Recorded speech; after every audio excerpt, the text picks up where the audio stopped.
Based on the figure below, solve the following. Number 1, find the range of the water jet. Number 2, determine the velocity. And number 3 is determine the discharge. So for this problem is we're going to find the range, the velocity, and the discharge. So from the given is mauni siya, water, ang kanina liquid is water. Then naatay given value na C is equal to 0.98 and then naata dere kanang pi na ang diameter is 90 mm or 0.09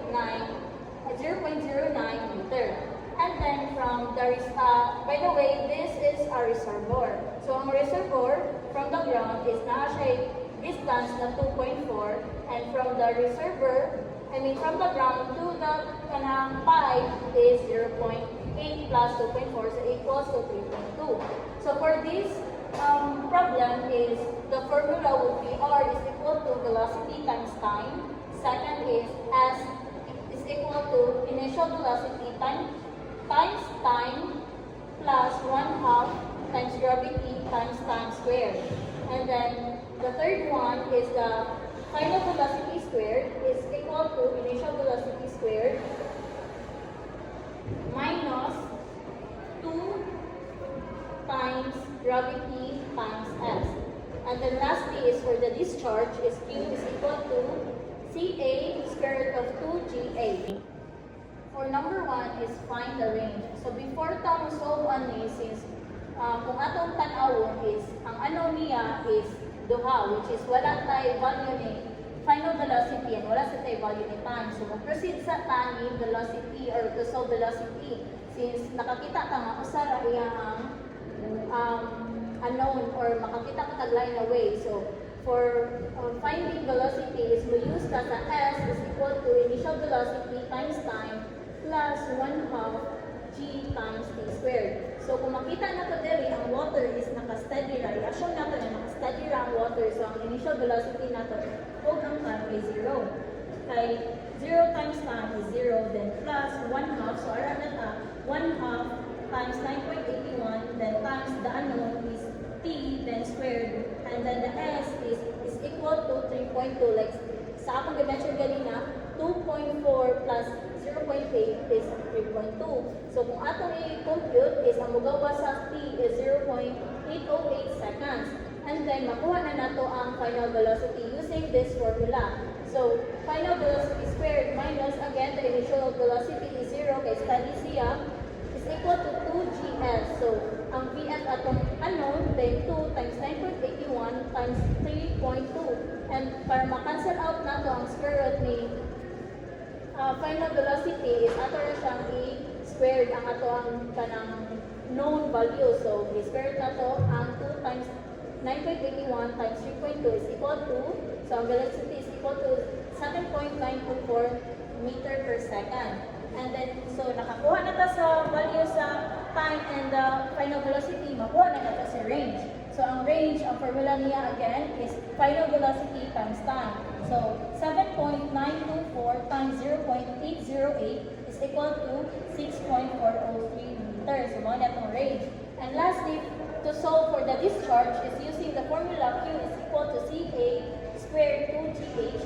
So ang atong 0.9, ang atong C is given diri which is 0.98. Then atong A means the area, ang atong panana is pi over 4 times the diameter ani nga area ani niya is 0.09 squared. Then i-times na to sa square root of 2 times 9.81 times 4. 4 atong basihanan kay nag-base naman tayo diri sa as a whole niya. Wala na taga-base sa ground to diameter.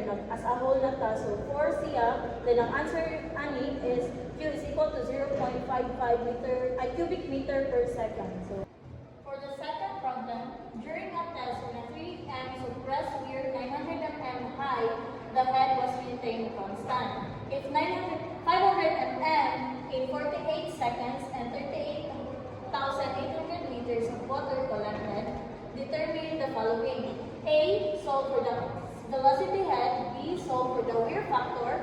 C. Solve for the head of water to weir if weir factor is equal to 1.5. 1.671 and HB is equal to the answer of letter B. So, mao ni siya ang ato ang figure for the problem 2. So, natin na part ang weir and then there is sa baba is ang water.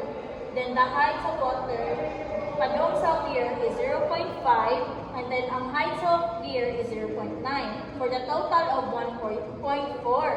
So, di ba ang ato ang given value sa liter of water is 38,800 liters. Then, i-convert na nato ito cubic meter. So, divided into 1,000. So, it is equivalent to 38.8 cubic meter. So, letter A, Q is equal to 38.8 over 48 is equal to 0.08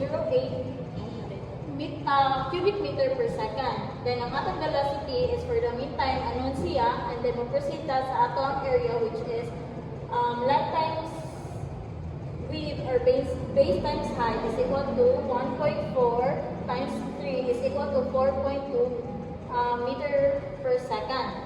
So, next is the velocity.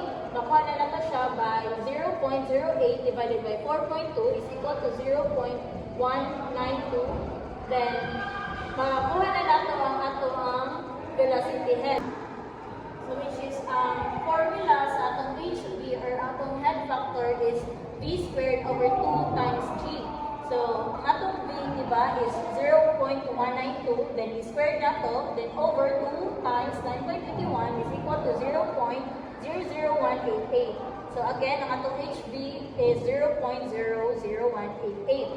So, for letter B, let's solve for the weir factor, wherein the formula would be Q is equal to CW, or the weir factor, times length, or L, then open parentheses would be times to H plus HB to the power of 3 half minus HB to the power of 3 half.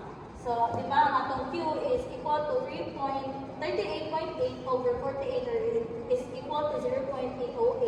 Then times the unknown, the CW, then times 3, the length, then times 0.5 plus 0.00188, which is the value of the HB, then to the power of 3 half minus 0.00188 to the power of 3 half. So the answer would be the weir factor is equal to 0.758. And lastly, for the letter C is we're gonna find the head of the water to here. The CW is equal to 1.671 and the HB is equal to the answer of 8. So the formula would be Q is equal to CW times length times H plus HB to the power of 3 half minus HB to the power of 3 half.